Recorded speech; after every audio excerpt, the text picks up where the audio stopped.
All right. Good morning. You survived last night. So I'm going to start by finding out a little bit about you and tell you a little bit about me, because I think that helps us to understand each other better. And you may say, well, why in the world are you standing up there having this conversation instead of somebody else?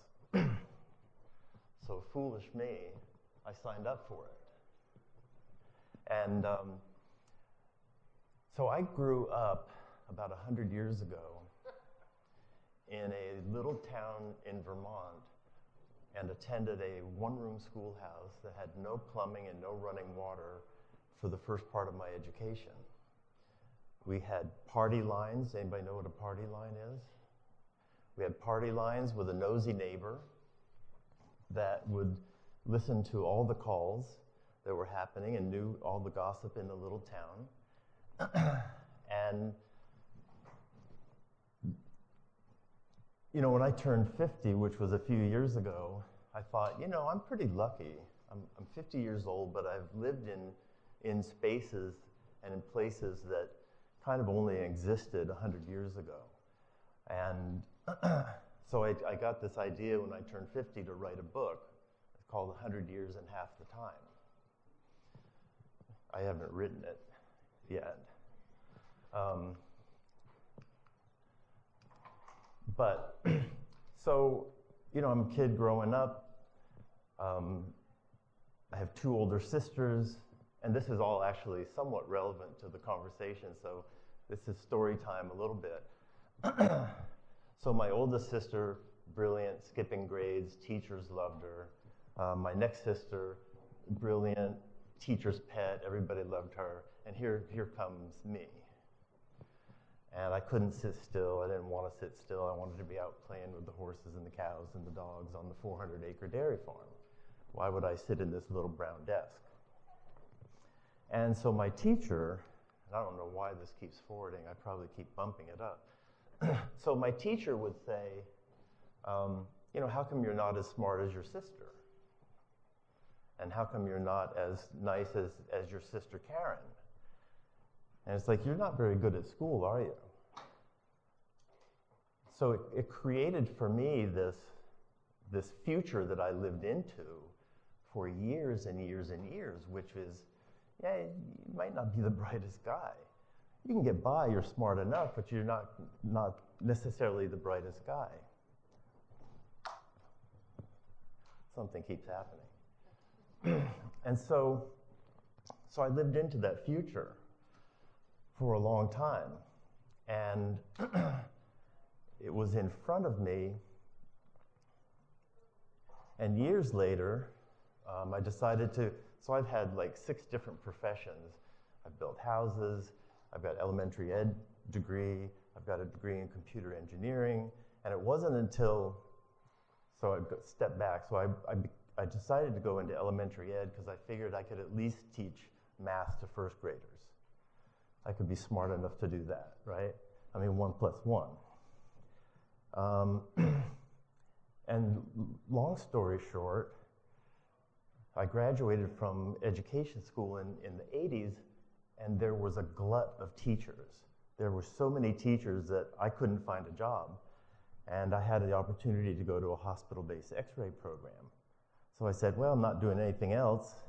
I used to work actually right down the road at a hospital as a housekeeper when I was in high school, and the x-ray people were the coolest people, right? I mean, they had pictures, they had great equipment, they were fun and they were funny. So I said, well, you know, I knew some x-ray people back in the day. I'll go to x-ray school. So my teachers were so good that I got back my first paper, and it had this weird, like, triangle on it with a line through the middle, which I had rarely seen before. It was like an A. And I said to myself, well, I wonder if I can do that again. And sure enough, I did it again. And I got another A and another A. I became a straight A student because of that experience. So the future that had been created for me by my elementary teacher got reversed by my X-ray teachers because they were so good. And that totally changed who I was being in that moment and in that future. So I got my first job, 30-bed hospital in the mountains of Oregon. One of the best experiences ever, because you had to do it all. I mean, it was like having a trauma center and not being designated as a trauma center. Horse wrecks, train wrecks, plane wrecks, gunshots, all that kind of fun stuff. We got it all, and it was amazing. 3 years of that, and I went back to run the school that I had graduated from. They'd asked me to come back and be the program director. So I did that for about 10 years at 2 different schools. The school was closed that I was at in New Jersey, and so I learned enough about computers that I decided to go to computer engineering school, which I did, straight A's. Like after you did it once, you got to do it again, right?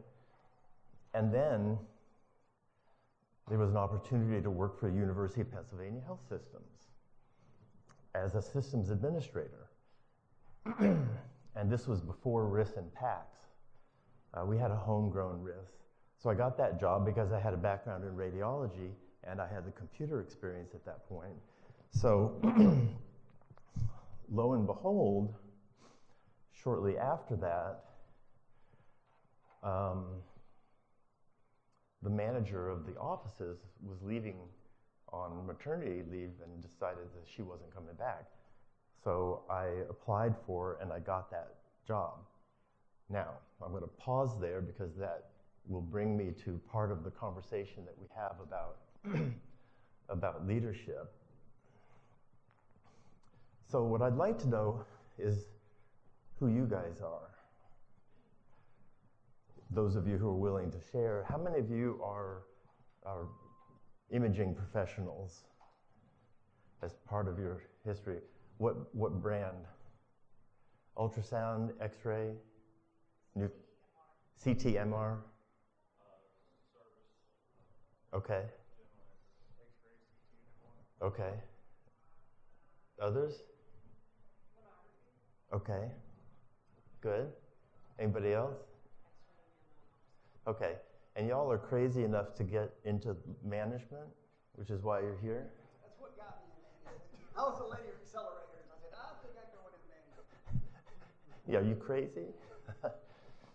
And what are some other backgrounds, like those of you who don't have an imaging background in management? Any radiologists in the group? Nurses? Any other medical professionals? I'd love to know how the rest of you got into. Background is radiology, but 6 months before COVID, they stuck me in emergency preparedness. So that's what I do now. Okay, got it. Anybody else want to share? So in healthcare, we get into the business of healthcare because we care about people, right? Interviewed all the students, hundreds of students. I say, why do you want to get into X-ray? 2 answers. One, I've just wanted to do this all my life. And the second was that I want to help people, which is a really valid thing, right? And as leaders, don't we also want to help people? I mean, at the end of your leadership role, you've got patients on tables, right? You've got patients that are being taken care of, so you must still care about people. So we're still in the business, the people business. But even more so, the people that we manage and that we engage with as leaders are also people that we have to have a certain amount of empathy for, or we might be in that wrong role. If they're driving you so crazy, you might think about like a different job. And so the people management part of the business, we call it leadership. So human nature really comes into this big time, right? Human nature is on full display in our world as leaders. Sorry. And human nature can be really ugly sometimes.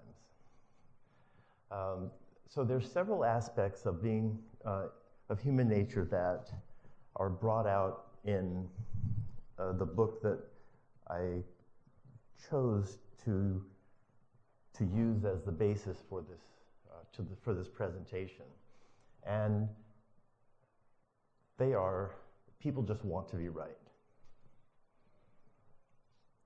and if they can't be right, they're going to make others wrong. They want to dominate or avoid domination. They want to justify themselves. Ever have an employee justify their actions? I did this because. Or invalidate others. We all want to win. Or if we can't win, somebody else could lose. And one of my favorites is that we just want to look good. And if we can't look good, we want to avoid looking bad. So that's like the psychology, human nature, is like what we do as people. So I'm going to share with you the book that I got this information from for the presentation. And I wrote a 15-week course that I teach at the college where I'm at. I forgot to tell you where I'm at, but I'll get to that. And so if you want to write anything down, this is really a great book. It's called The 3 Laws of Performance by Steve Zaffron and Dave Logan.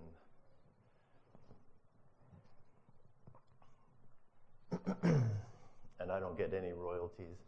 I reached out to Dave Logan on LinkedIn, and I said, hey, I'm using your book for a class, and he said, that's good. He's a busy guy. But at least I got a response, right? I should have asked him to do a guest lecture. All right, so what do we want to do here? We're going to identify the 3 laws of performance.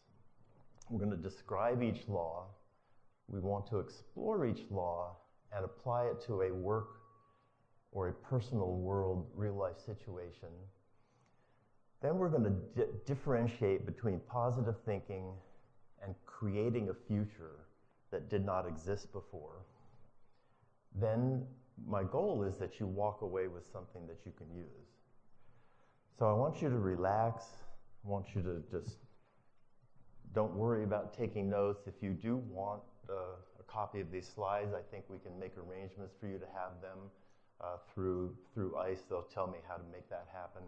You could also connect with me on LinkedIn if you want to, and I can make sure that you get copies of what I've got. So, there's a million books on leadership, and I've read quite a few of them.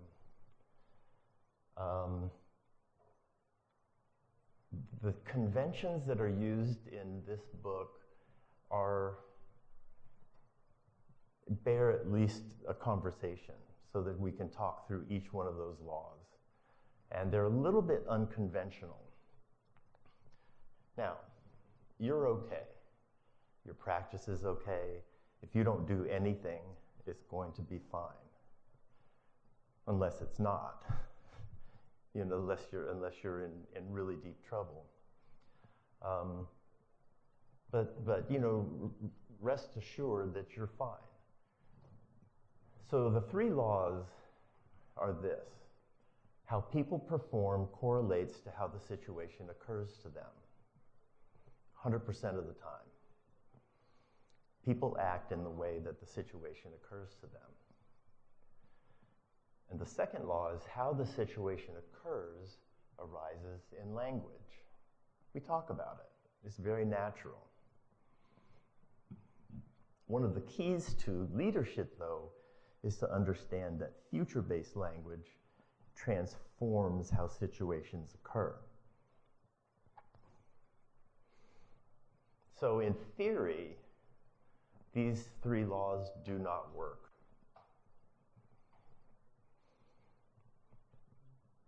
It's not good theoretical stuff. You can write it down, you can make lists, you can check the list, but they really work when you practice them, when you put them into practice.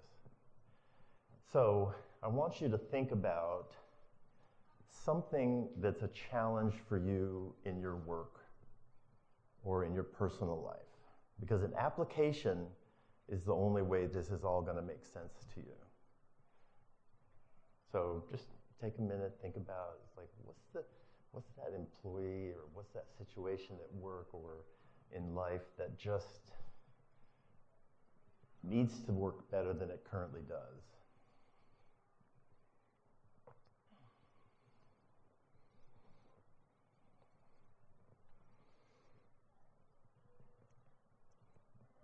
So I had this performance challenge, is what I call it, when I took my new job at the school that I've been at now for 10 years. And there was this lady who had been hired to help get the radiology program off the ground. And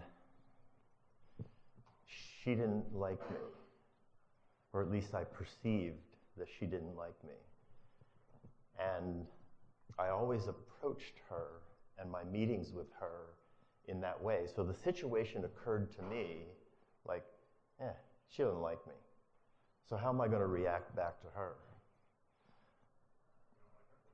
Exactly. I don't like her. I don't trust her. I don't need to listen to anything that comes out of her mouth. After all, she's never been a manager. She's never done anything but education, and she doesn't even have a master's degree. So I was justifying my dislike for her, right? So I had this. However, she was our consultant, and they were paying her a pretty penny to do that consultation work. So I was writing this course, and I was thinking, well, there's no better thing for me to do than to apply this to my own real life situation, which I did. And we'll use that as we go along. So I picked that as I was writing this course to say, yeah, this is a performance challenge for me. I've got to work with this person. The company's hired this person as a consultant, and I have a choice in how I'm going to engage with them. So I'll apply some of these laws to that as well. But I'm going to primarily use my experience at University of Pennsylvania Health System when I took over the outpatient offices. Anybody here work in an academic medical center? Anybody else? So you understand the complexity that comes with deans and department chairs and all of that kind of stuff. It's a complex little world. And there's a lot of academic snobbery that comes along with it. And so the University of Pennsylvania Health System, I think in 1998, 99, purchased this little group of outpatient offices called community radiology, basically forklifted them into the system. Now they were a bit of a ragtag group of offices. And when I say that they were sort of held together with chewing gum and duct tape, I mean that in many ways literally. Like those of you who are clinical engineers and equipment repair people, without y'all, I can say that because it's Nashville, then the offices would have just shut down. So hats off. And it was old equipment. I mean, this stuff was old. So I came into the situation. These clinical sites were forklifted in. They had been an independent outpatient group, and now they were part of the great University of Pennsylvania Health System. but they were still thinking and acting like this little hodgepodge group of outpatient centers. Now, I'm not going to criticize their patient care because, you know, the technologists took really great care of their patients. So no criticism there. But as far as an organization that presented itself as a representative of the great University of Pennsylvania health system, they were not it. So I saw that as being one of my primary roles. Nobody told me that was a role, but when I went out and I saw these departments, I said, if we're going to be "We Are Medicine," which was the slogan for UPenn at the time, we need to be that medicine. So I had my performance challenge front and center. All right, so let's look at and dissect the first law. So how people perform correlates to how the situation occurs to them. So the employees in my community radiology saw themselves as the hodgepodge, duct tape, chewing gum, imaging centers that took great care of patients with almost nothing, living on a shoestring. That's how they saw themselves. That's how the situation occurred to them. Many of them saw the situation as being, yeah, this is not really where I want to work. And so they walked around with their resume in their back pocket, just waiting to give it to somebody that could give them a better job at a more prestigious location with equipment that actually worked every day. So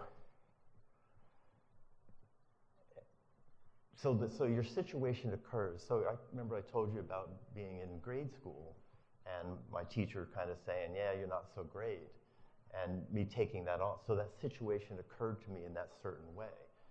And that was an application of the first law. So the first law just happens naturally. So what do you do if a person's actions make no sense to you? Does anybody have somebody in their work or personal life whose actions make absolutely no sense to you? Besides my spouse? Okay, just check. Yeah, so we'll get to the spouse thing, right? You want to give an example of it, just for, you don't feel like you need to, because this is being recorded. Take that back, Peter.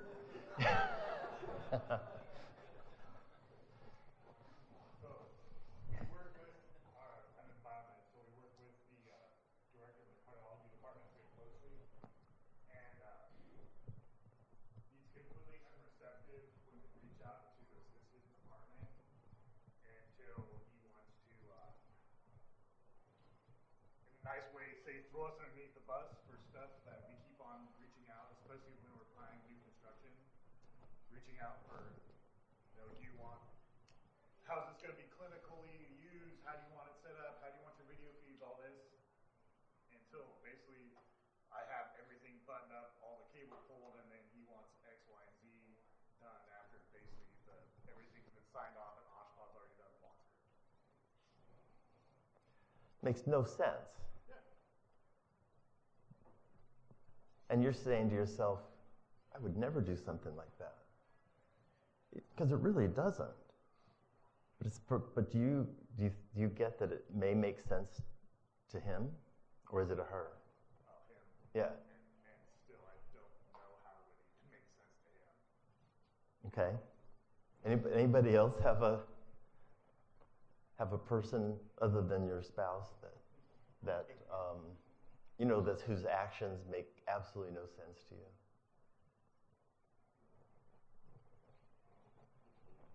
Yeah, he does. He's just not sharing. So what do we do? So we are all in that boat, right?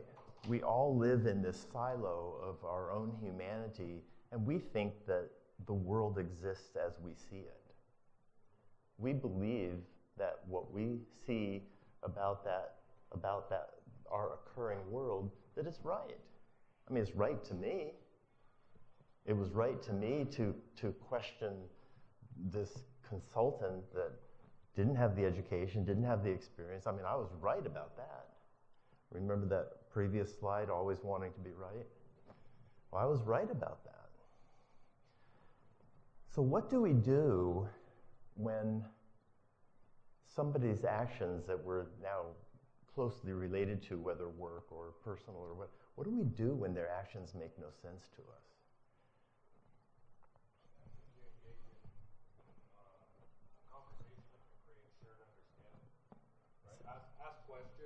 Yeah. Try to generate shared understanding. Why are you doing these things? What's your thought process? What's important to you that might not be important to me or I might not be able to see, so that you can have a shared understanding. Hey, these are the reasons why I'm asking you these questions, and then give me some feedback. Yeah, so that's exactly right. I mean, if they don't make sense to us, we need to get into their head, right? We need to get into their shoes, and the only way that we're going to get into their thinking process is to have that open dialogue with them. And it may take a while. People are not used to sharing at that level. So asking open-ended questions to understand, to understand why they're doing what they're doing. I attended a seminar recently that was entitled, how to engage with, now I forgot the word, but trauma-impacted people. There's a buzzword for that. And how to deal with people who have had trauma in their life, which, if you look at the statistics, there's a lot of people that do. And realizing that there are triggers that happen that we actually have the ability to withhold triggering them or not. Trauma-informed. So trauma-informed patient care, trauma-informed education. And it really is similar to that. It's like having a conversation with somebody, understanding where they're coming from so that you can engage with them appropriately. But realize that their behavior is 100% correlated. So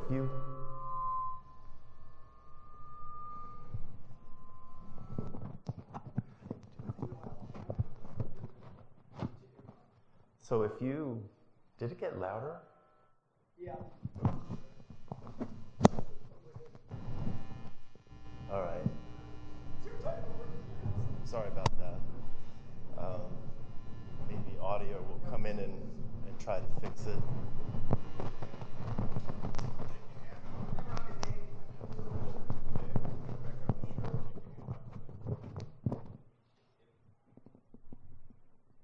All right.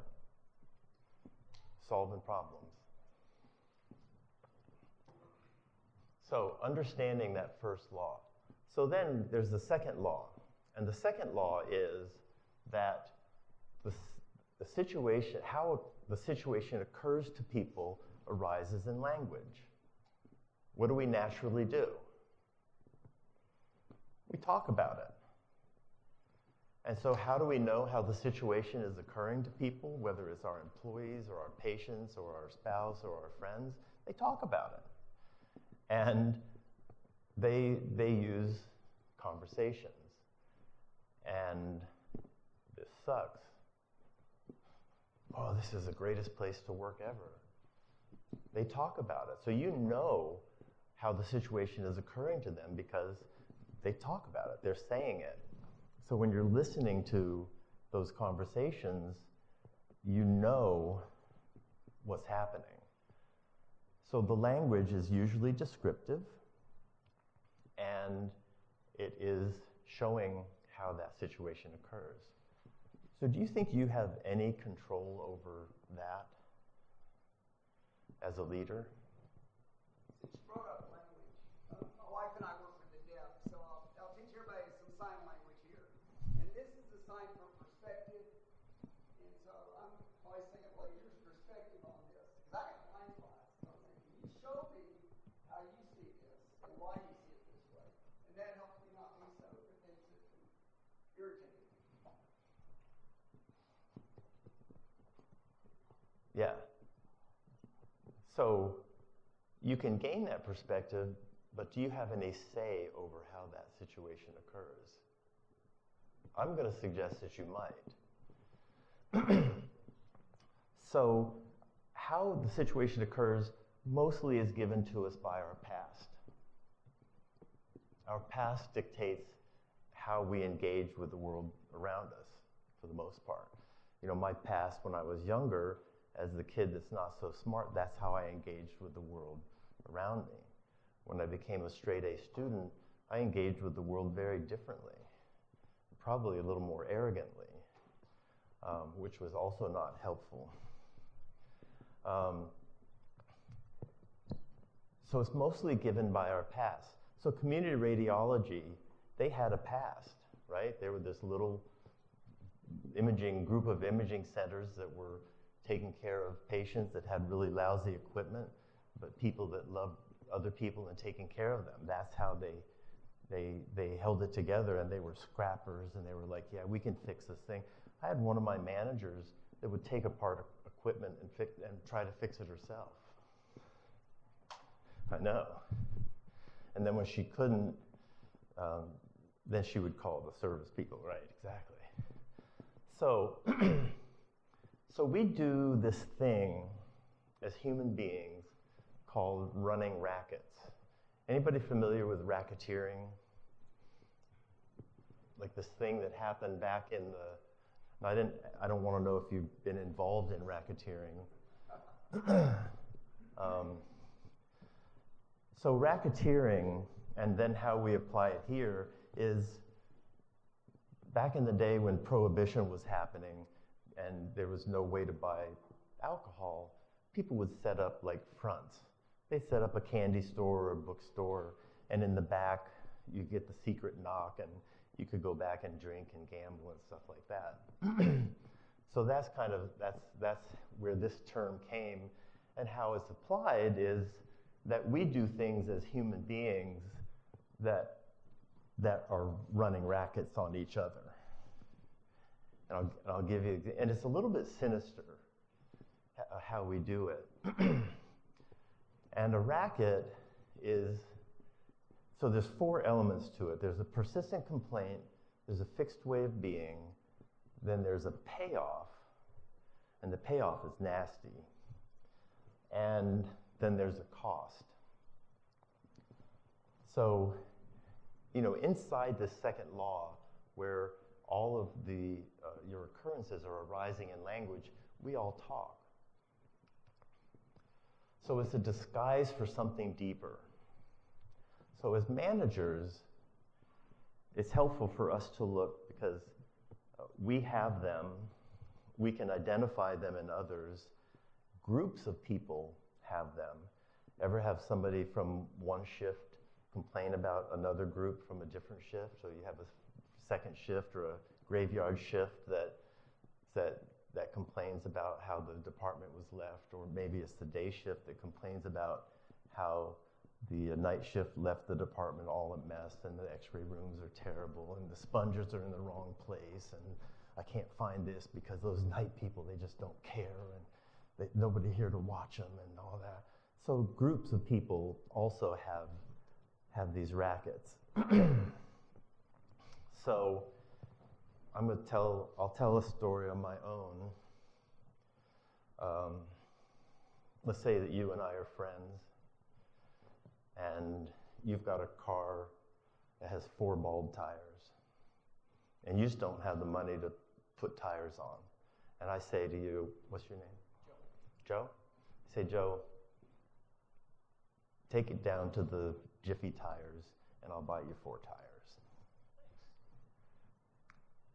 So that's exactly what you're going to say, right? And I'm going to say, you know, it really was nothing. You know, you don't owe me nothing. You don't owe me anything. Really, it's nothing. So this interaction that just happened between me and my friend. So I had a coach as I was doing some training who brought this to me. And she was like, you know, when you do something nice for somebody, do you realize that you're running a racket? And I say, stop. So how many times did Joe have to tell me how wonderful I was? I mean, he said, thank you. Oh, he said, that's really nice. And I said, oh, it's nothing. He says, well, I owe you one. I was like, really, it's nothing. He's like, yeah, that is really great. Like at least 4 times, right? So I've got him telling, and now if he ever wants to do something that's less than buying 4 tires, which I just said was nothing, what did I just rob you of?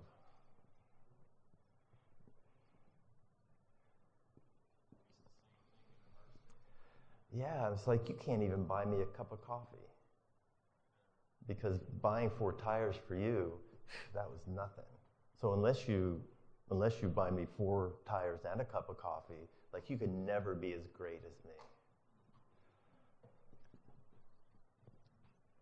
So I realized that I did that in big and small ways in my life, and to people that I really cared about. And it was like, and I got it in that instant, in that moment. And so I said to myself, I'm done with that. So now I just say, you're welcome, or my pleasure. Because I got that I was really, that sinister part of me, which came across as like humility, right? It's like, oh yeah, I'm not all that. But yeah, but it was really kind of sinister because I got to hear how great I was so many times. And now you just let it go. It's like, yeah, my pleasure. Happy to do it. You know? So there's another very common racket. Anybody have anybody in their life that's habitually late?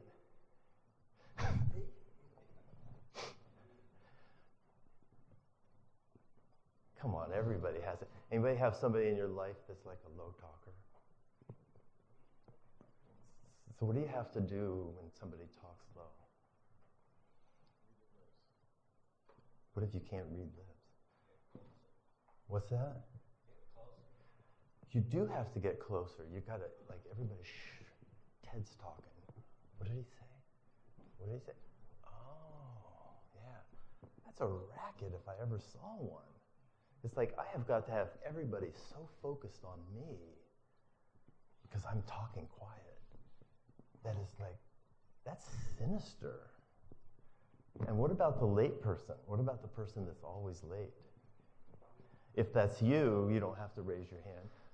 Oh, that was perfect timing.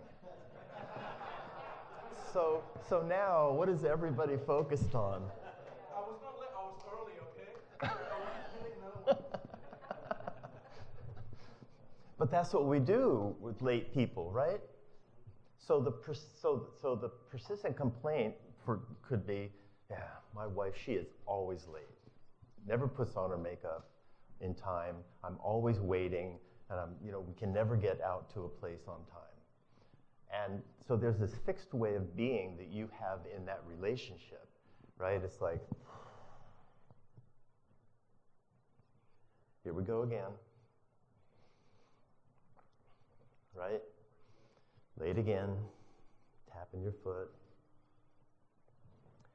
So what's your payoff? The person that's there and tapping their foot, here we go again. She's late, he's late.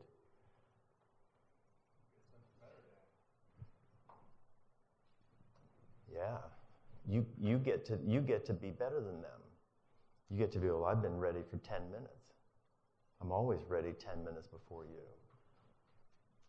So you get to be the dominant one. But what does that cost you? Having that reaction, having that racket.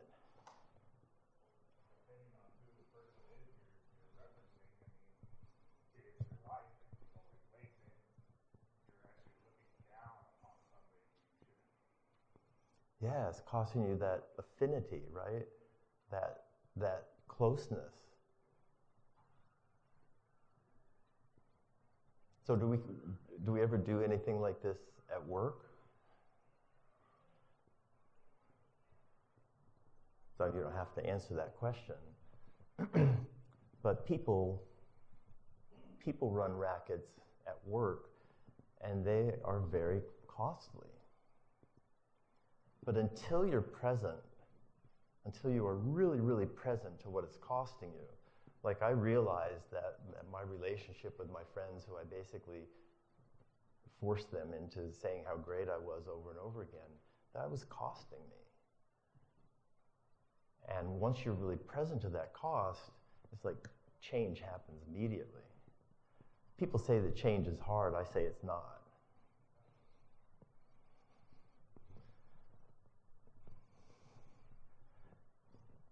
Semicolon, until you are really present to what not changing is costing you. And we all know people that have changed overnight, something like the smoker that got the diagnosis of lung cancer. They said they would never stop smoking, and they got that diagnosis, and suddenly they changed overnight. And it's like, you've heard those stories, like, yep, never picked up another cigarette. So we know that change is not as hard as it seems. It's just that we're not present to the cost of not changing.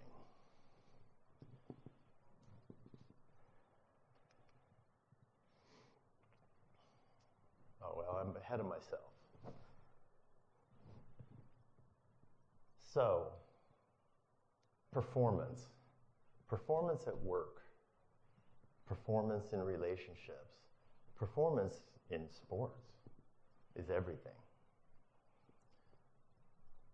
Performance when engaging with patients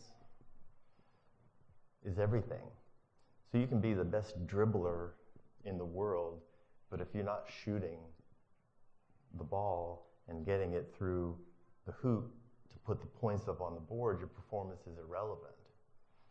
Like we talked about in the meeting earlier this morning, performance in billing.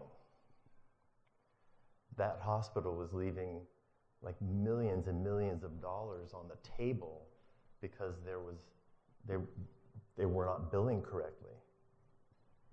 So performance is everything. The challenge is when we focus on the problem becomes bigger. So how do we get past that and not have this whole change management that comes in the third law? Believe it or not, this is all tied together.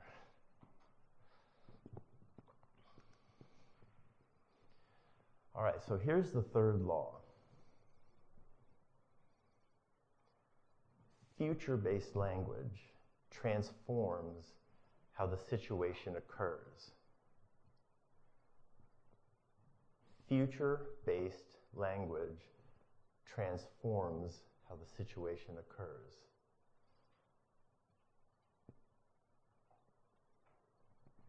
Sounds a little bit odd, right?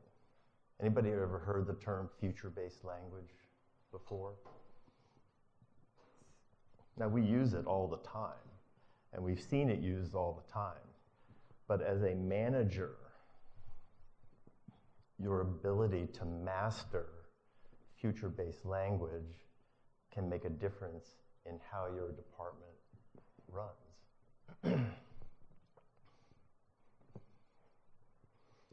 So we know that how the situation occurs arises in language. Language is usually descriptive.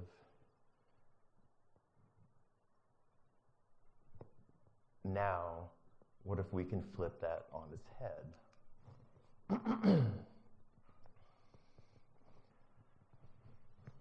Thinking about declarations.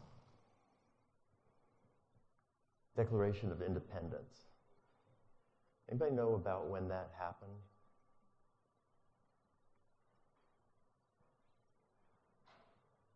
Somewhere in the 1700s? Yeah, pretty much. Were we already settled as a nation? We were absolutely not settled. We had not even started.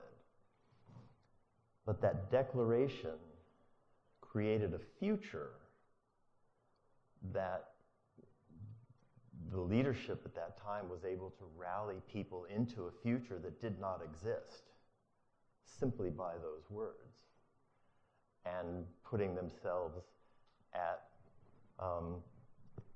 risk in saying those words. Marriage, is there something magical that happens when the minister says you're now pronounced husband and wife?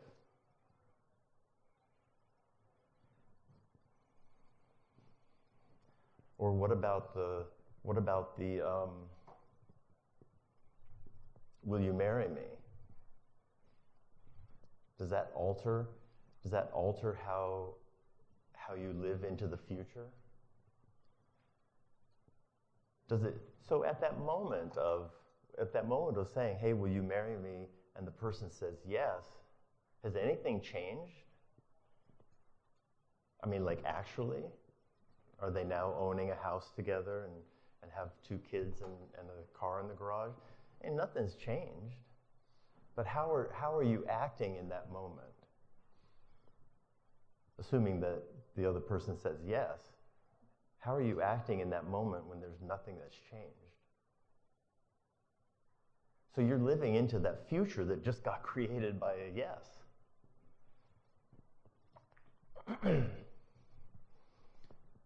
So my challenge at Penn was, how do we move this disheveled group of offices into a future where they believe that they are part of the great University of Pennsylvania health system?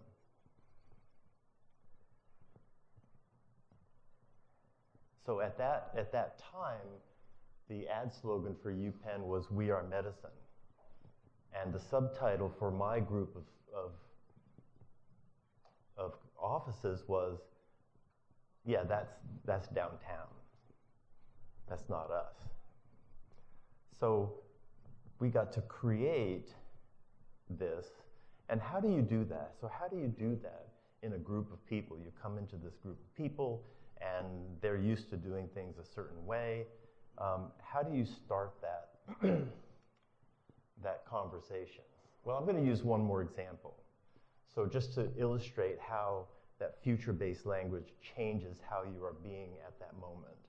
So let's say we've got 2 people, or 2 families. One family is making $100,000 a year, and the other family is making, $200,000 a year, and the other family is making $50,000 a year. And you tell them that beginning in 6 months, they're both going to be making $100,000.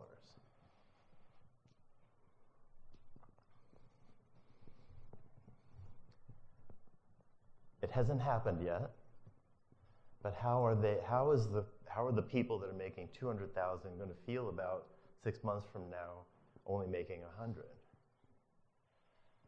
They're going to immediately change their lifestyle. They'll look for another job, they'll sell their house, they'll do something, but they will immediately make that change. And what about the person that's making $50,000 that's now going to make $100,000? In the moment of hearing that news, they're going to change completely.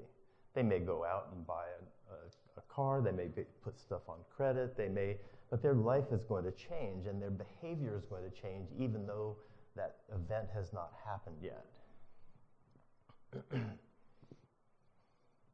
So for the inpatient offices to take on the persona of UPenn, we had to create that belief in the language that we used, and we did that in staff meetings, we did that in changing dress codes, we did that even in changing name tags, changing signage. And one of the biggest things that we did, because you know that if there's a group of people that are working in a hodgepodge office with crappy equipment, how they feel about the place they work. So I can get a new badge, I can get new uniforms, I can get scrubs that say UPenn on them, but if I'm still working on that crappy machine, it doesn't matter. So we had to empower them, and we had to move forward with fixing that problem. So that was my responsibility and the leadership's responsibility to take that on. And we did, but they started to act differently immediately upon having those conversations. They were friendlier, they were smiling at the front desk, the PSRs were much more pleasant with the patients, and our Press Ganey scores started to skyrocket. I mean, we had decent scores, but they were not up in the 90s. And within 12 months, we were up in the mid-90s for our Press Ganey scores.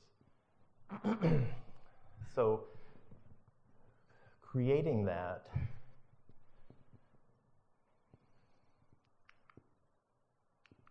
all right, I did skip over, didn't I? A bunch.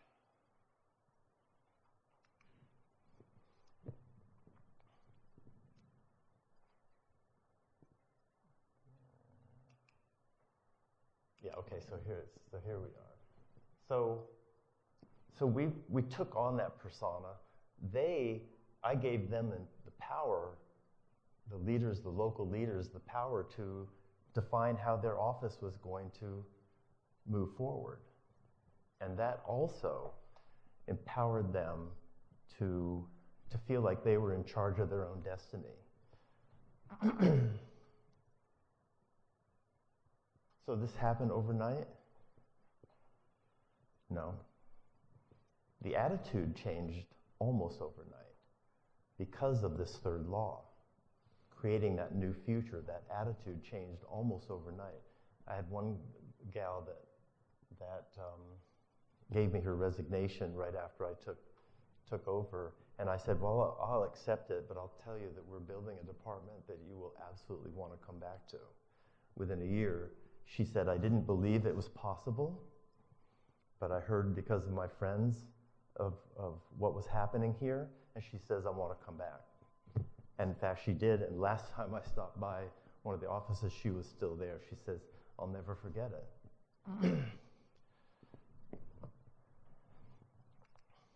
So, applying this to leadership, I mean, we've kind of woven it in all along the way. You know, leadership corollary, how people perform correlates to how the situation occurs to them all the time, 100% of the time. Second one is that arises in language. So you will know how your employees are relating to your organization by listening to those web of conversations. That's just what's so.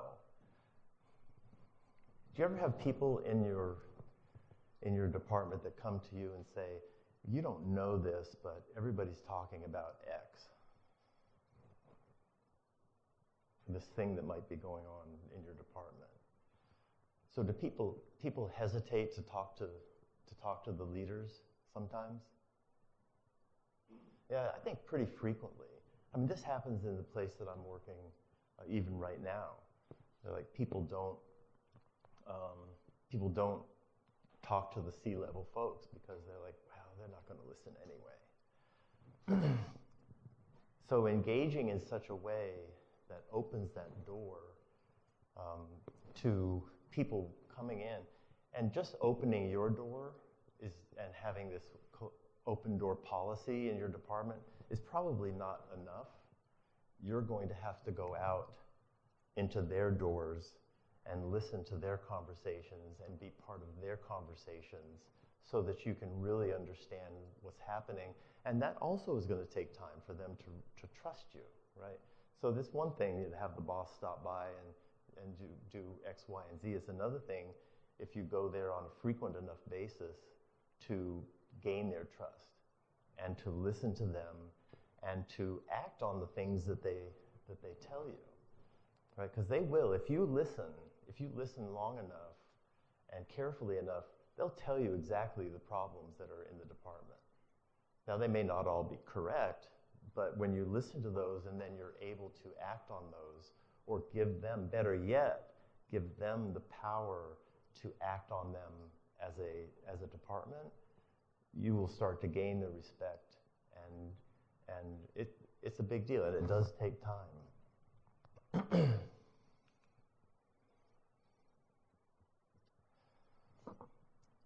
So the second law, listening to how the situation occurs arising in language, it does take time. It takes having meetings, it takes having one-on-ones, it takes inviting all of the stakeholders to engage. So when you're buying a new piece of equipment, so we bought, through this whole process, we really elevated ourselves in the University of Pennsylvania health system so that they were like, you guys get to do some things before we will downtown. So I got the first piece of digital imaging equipment in all of the University of Pennsylvania health system. Now, I made a colossal mistake, and that I picked the piece of equipment. I mean, I'm an X-ray tech. I know what's best for you, right? What do you think? What do you think happened when the equipment was installed?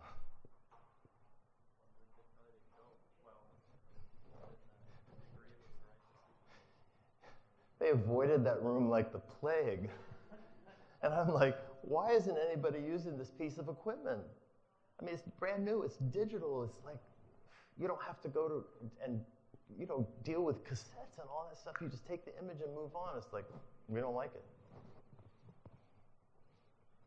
So what I didn't do is that I did not involve these people. I did not involve all the stakeholders and actually give them a say in the piece of equipment that we did purchase.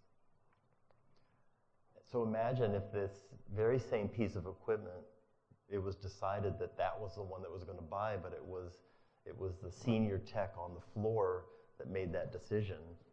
What a change that would have made in the adoption of that. So we learn from our errors.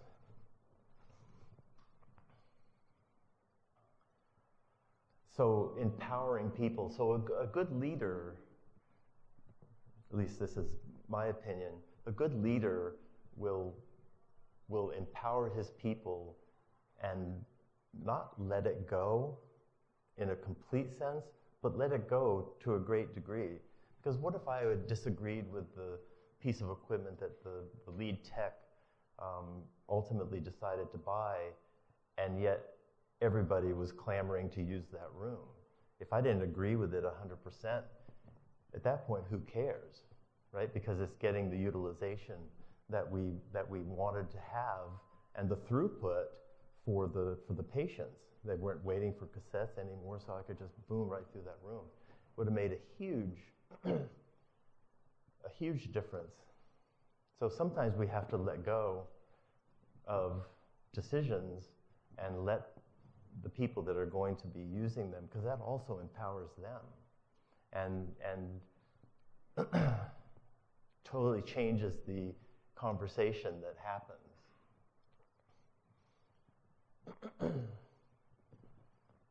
So the third law, the leadership corollary to the third law, is really engaging in that future-based language. How many of you have a mission statement for your organization? 1, 2, 3. I think probably everybody does.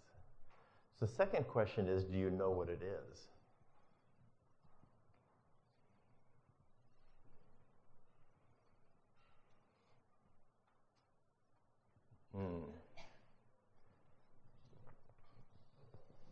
Anybody know their mission statement?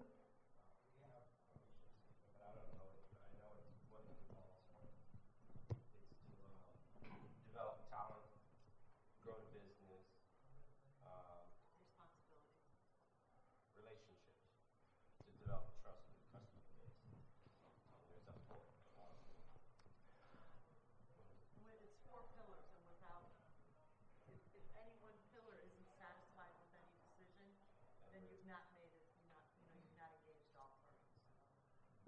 Right. So, so, you know, so the mission statement is so essential to having people understand it. And oftentimes the mission statement is handed down and made a decision, like up at the top, some wonderful flowery paragraph. It's like the mission of Smith Hospital is to heal, bring healing to the valley of such and such, and with this, that, and the other, and you know, nobody knows what it means. They just kind of take on their own mission. Says like, yeah, I know what to do, but they don't really understand that, and it doesn't guide the decisions moving forward, nor does it inspire people into a future that that guides their daily moves, guides their interactions with patients, guides their interactions with vendors, their decisions on equipment purchases and all of that. So it would be fascinating for you to go back and look at your mission statement and see if it does those things for you. And if not, you may want to suggest that there's a group of people that gets together to write one. It usually takes about, I shouldn't say usually, but the places that I've been involved with creating mission statements, it's a very arduous process. Just like buying a piece of equipment should include all the stakeholders, making a mission statement should include all the stakeholders. Then they buy into it. So they're actually creating a future that they are living into in the creation of that mission statement.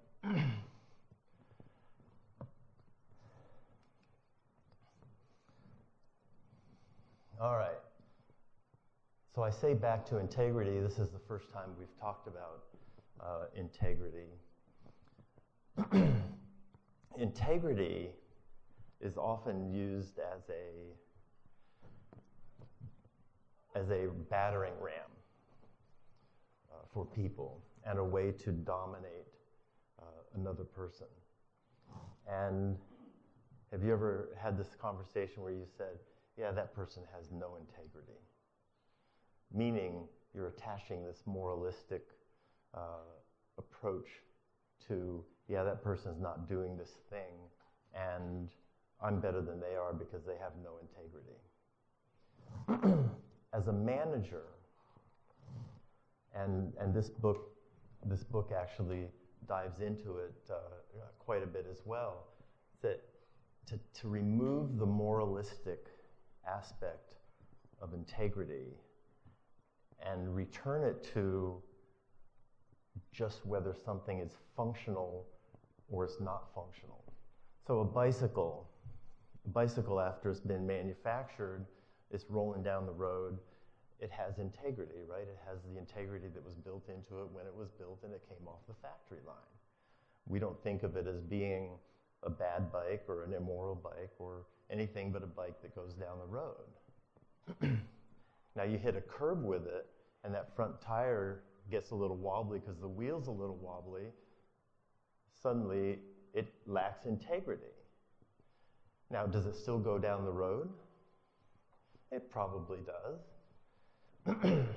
But it doesn't have the same integrity that it had when it was built. So integrity, the definition that we use here in the book is that people are truthful and honest. And we expect that from our employees, right? We expect that they're going to be truthful and honest. We expect that people do complete work, doing it as it was meant to be done without cutting corners. That's why we hire people that are licensed. We expect that they know how to do that work. And that people know what to do, and they do it on time, and what others expect them to do, even if they haven't said that they would do it.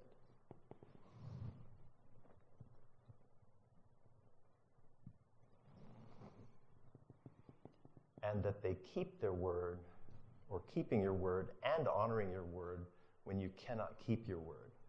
Now, as managers, I find this one challenging, right? So, and I actually ran into this morning as well. You know, we give our word to things all the time. We say, I'm going to do this thing, and I'm going to do it at this particular time. We signed up for a class. We go to the class. And can we always keep our word? No, we can't. It's almost impossible. Circumstances arise that we're just not able to do that. So can we always honor our word? So how do we honor our word that when we weren't able to keep it?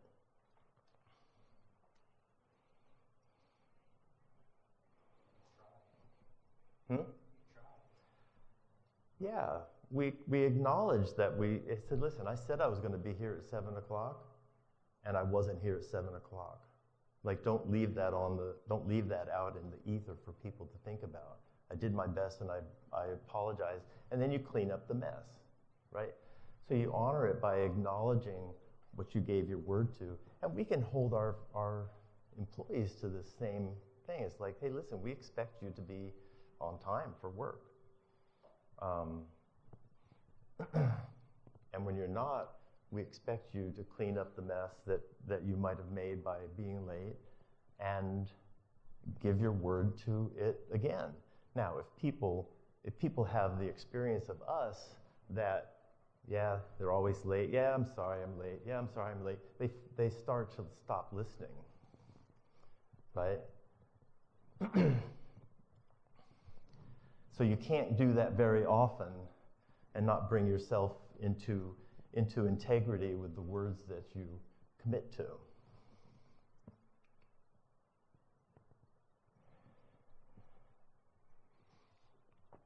So, conversational environment. All of our work, all of our life is really a conversation. We use words. It's a conversational environment.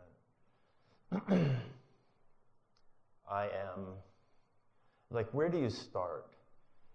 So for me, as a leader, without spending some time reflecting on myself, my effectiveness as a leader will be diminished. So if I don't think about who I am and how I'm being in my world as a manager or a leader, and I just kind of plow through doing whatever it is that I want, when I want, how I want, because I'm the boss, you're going to get what you have now, which may not be bad at all. It may be just the perfect thing.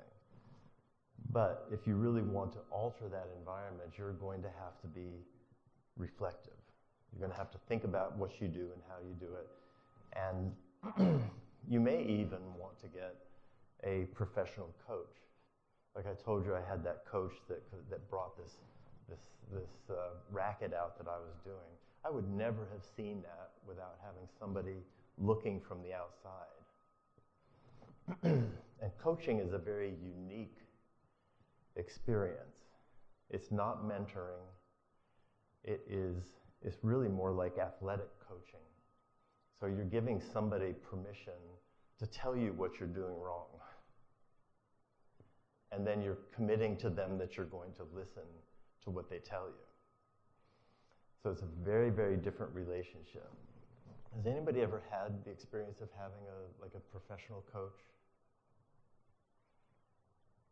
No, I highly, highly, highly recommend it.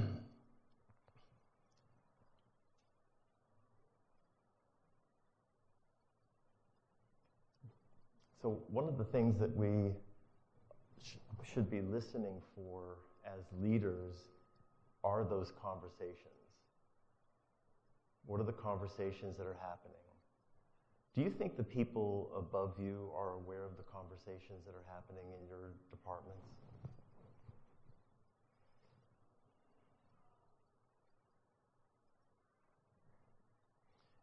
You work in an academic medical center. Yeah, so that's a frustrating thing, and I think most people would admit, unless you're a very, very small company, that the people above you don't really know what's going on in your department. And you know, I say that it's our job as leaders to bring that to their attention. But it's not easy because you take a lot of risk when you do that. People say things like, "Yeah, stay in your lane." Right? This is not your business. We don't need to hear that. We don't want to hear that. You just keep doing your job and let us do our job. And so it can be a little bit intimidating because, you know, we're not the boss unless we are.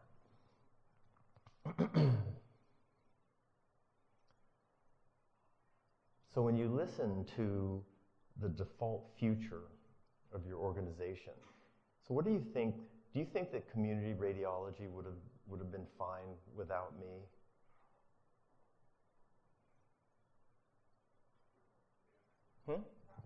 Yeah, it would have been fine without me. It would have kept taking care of patients, and it would have kept holding itself together with bubble gum and duct tape, and it would have been just fine. And lots of patients would have gotten really great care. So it did not need me.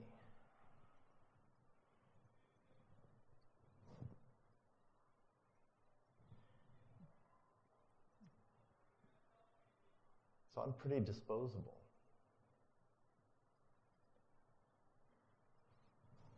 And your department would be just fine too. But as leaders, we have choices, right? We can take what we know is going to be fine and take it to the next level and really take care of our people, take care of our patients, and elevate our performance beyond what it would ever have been expected. And we create that future, we enroll other people in it, and then we empower people. We let it go. And we give people credit where credit's due. We don't have to have it all. So after 12 years at Penn, we built 3 brand new state-of-the-art imaging centers, each a $5 million project. By the time I left in 2012, we had all 3 of those up and running, 2 were paid for. And that was a creation of these people, my employees, my amazing employees, taking this on with my support and making it happen. And they were we were able to, because of the attitudes, because of the power that we gave to our employers and our physicians as well. We had 25 radiologists as well. We had the first fully digital imaging center. Our doctors were doing their digital reads before anybody else in the whole university health system. I had my doctors reading from home with full workstations at home.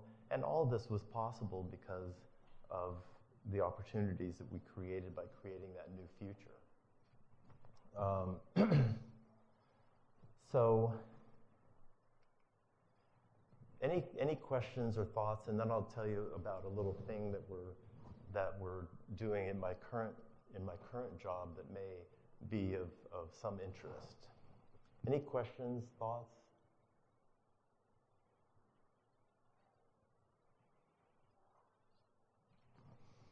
All right. How do you open lines of communication with somebody that doesn't want to communicate? So, is that somebody that works for you or works?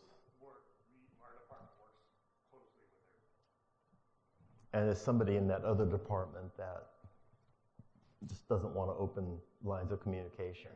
Like, we try to send emails or schedule meetings or something. We So do you have a sense of why that might be? We just get told like I'm really busy. Like that's his response for any time we actually, for lack of a better word, corner him. And so this must be somebody that you were. So, you know, it's a challenge because they don't have any authority over you, and you have no authority over them, and so they can choose to ignore you or not. Do you have a common supervisor? No, it's completely separate departments. So totally separate, no authority. Do you have are the decisions that they are making or not making, are they costing the organization money? Yes, money, patient care. I mean, they go across. So, you know, one thing that I might do is, because somebody cares about that, right? That person may not care about that, or at least not overtly, because they would have to admit that they're wrong in not communicating with you. And so communicating with you really on a human nature thing might be, yeah, because I'm admitting I'm wrong and I can't be wrong. I've got to be right. So finding a way to do an end run, maybe even through that person's boss, and say, hey, listen, I've got a situation, I'd love to have an open dialogue with Bob. And here's some situations that could have been avoided, and money that could have been saved, and patient care that could have been more effective had we had that. Had we have an open dialogue. Would you be willing to you know, like mediate a meeting? So that may be a way that you could do that, because people above him are going to care about dollars and cents. They're going to care about reworking. They're going to care about, you know, if Oshpod has already had their approval and they got to pull it back, and they would care about extending the length of a project, things like that. So there's somebody that would care, and that person may in fact be able to bury all of that stuff. And because if, you know, everybody's busy, right? So the boss might be like, hey, I thought your project was supposed to be done at the end of July. It's like, yeah, you know, the contractors messed up, and it's not going to be done until August. You know, and so they wouldn't look into that anymore. Whereas you could go and say, you know, we could have saved, you know, $150,000 and had this project done on time had we engaged in a dialogue. So that may be a way to do it. You know, with the potential fear of that person getting really pissed at you because you went right, because you went around them. But you know, you have a job to do, and you have a job to do with integrity, and not being able to do your job because of somebody else's poor decision is, you know, that's costing. So that might be an approach that I would take. And numbers always help, right? So if you've got dollars and cents, or you've got length of you know, project time, because that's also money that's not being generated if you've got equipment that's purchased and installed and you're not able to open because of certain things. I mean, that's big money. Yeah, so that's probably how I would approach it. Anybody else? Any comments? So how many of you are dealing with, okay, how many of you are dealing with staffing issues?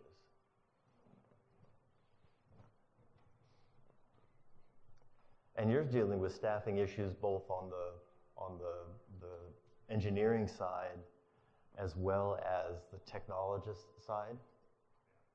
Yeah. So I work now, I don't work for UPenn anymore. I work for a school called Gurnick Academy, and I started with them 10 years ago. January, I had 20 X-ray students, and you know, my experience at Penn,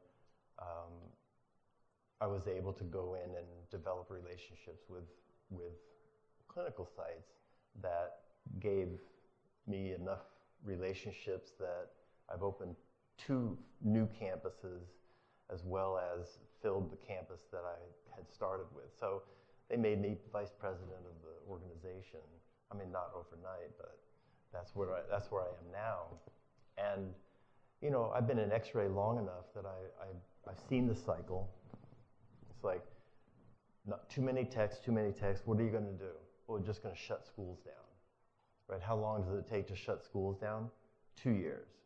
So you got 2 years of too many texts, and then you go into, and I've been in this for over 30 years, so I've seen this. This is the 3rd time I've seen this happen.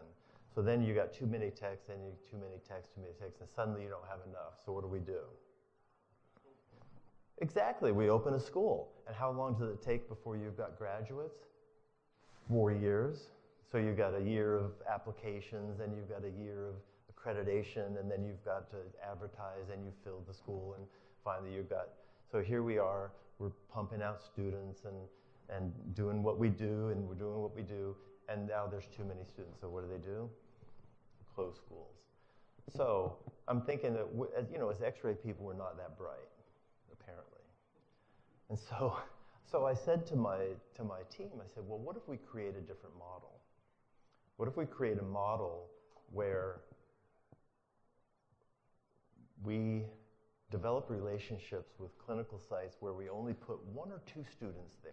Like, we just make up the difference of whatever education is not happening. Like in Spokane or wherever you're going to have community colleges, private schools that are already fully engaged with creating X-ray techs. So you just leave them alone. But there's still a deficit, right? So you'd fill the gap deficit with your students in all of these different areas, and you could then ebb and flow, because you could have a student as soon as, like in less than a year, from, you know, signing an agreement and assuming that the state, you know, you have to get approval by the state to make all that happen. And so we're actually in 6 additional states other than California working on that as a new model. So if anybody is interested at all in having a conversation about bringing that to your organization, you know, please feel free to see me anywhere, you know, anytime during the conference or after. You know, look me up on LinkedIn. We can have a conversation about it. There's some states that don't allow that, or some states that are so highly regulated that they would just say, no, you have to have a brick and mortar school, and that's fine. I mean, you know, we're not trying to solve everybody's problem all at once, but that is a unique way that we're moving forward to help solve that problem that could grow and shrink as the demand exists. Now, one other thing that I know that there's a deficit of clinical engineers. I would love to hear what's happening in that industry from an education standpoint. I know there's a lot of remote learning that exists. I know there's some great simulators for equipment. But I think you still need that clinical hands-on to really be efficient and proficient at what you're doing. So I'd be more than happy to hear, you know, any conversations that you want to have about that. See what we can make happen. So I appreciate your attention. Thank you so much, and look forward to seeing you around.